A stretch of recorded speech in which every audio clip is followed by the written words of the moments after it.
La gamme de motorisation disponible offre une grande variété, mais les amateurs de diesel devront se concentrer sur les modèles d'avant 2019. La première modernisation a éliminé l'offre diesel, soit le 3.0 V6 d'une puissance de 258 chevaux et d'un couple de 580 Nm.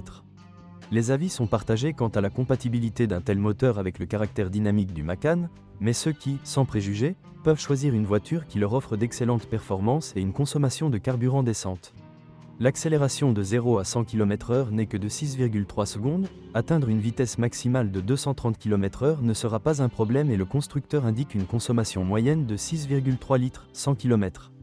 Très bon. Dans le cas des unités essence, la base est un moteur 2.0, générant une puissance de 245 à 265 chevaux selon l'année de production. Il s'agit d'un 4 cylindres longitudinalement qui, dans les dernières variantes, génère 265 chevaux et 400 Nm, assurant une accélération de 0 à 100 km/h en 6,4 secondes et atteignant une vitesse maximale de 232 km/h.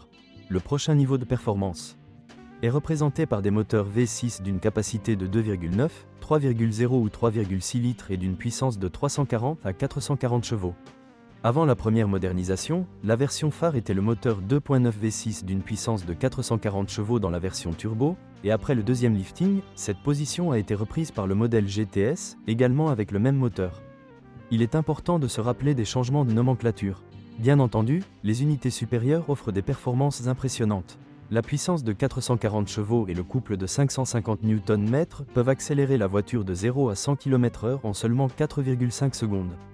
La vitesse maximale est de 272 km/h, avec une consommation moyenne d'environ 12 L 100 km. De nombreux modèles Macan fonctionnaient comme des SUV familiaux, ce qui les rendait vulnérables à une usure accrue et à des dommages à la carrosserie et à l'intérieur. De plus, de nombreuses versions du Macan ont un caractère très sportif. Il est donc important d'inspecter soigneusement la carrosserie pour rechercher les rayures et les signes de dommages qui pourraient être le résultat d'une conduite dynamique.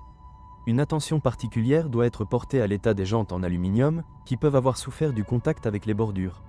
Au moment de faire un choix, il est également important de vérifier l'intérieur et la fonctionnalité des sièges arrière. Bien que les rapports faisant état de problèmes graves avec le Macan soient rares, sachez que certains propriétaires ont rencontré des problèmes électriques qui ne sont pas directement liés à la mécanique du moteur. Dans le passé, il y avait également des actions de service, notamment celles liées à une potentielle fuite de carburant due à un connecteur de carburant défectueux et lié au système de freinage. Le Porsche Macan est une proposition extraordinaire pour les conducteurs exigeants qui sont prêts à investir une somme d'argent importante dans un véhicule qui combine les caractéristiques d'un crossover familial et confortable avec une voiture compacte sportive et passionnante. L'abondance des variantes de modèles vous permet de faire un choix en fonction de vos préférences individuelles, des configurations modérées au modèle générant plus de 400 chevaux, équipées d'une suspension adaptative et d'un système de freinage avancé. Avantage du Porsche Macan d'occasion, un grand nombre de versions, configurations, options et possibilités. Intérieur suffisamment spacieux et très fonctionnel avec un excellent équipement. Sélection satisfaisante des moteurs, un grand choix de nombreux exemplaires bien conservés, la plupart encore sous garantie. Inconvénients du Porsche Macan d'occasion. Des coûts d'exploitation importants, notamment pour les versions modernisées. De nombreuses copies qui nécessitent des dépenses financières importantes. Les performances de la version de base diffèrent du caractère de la Porsche.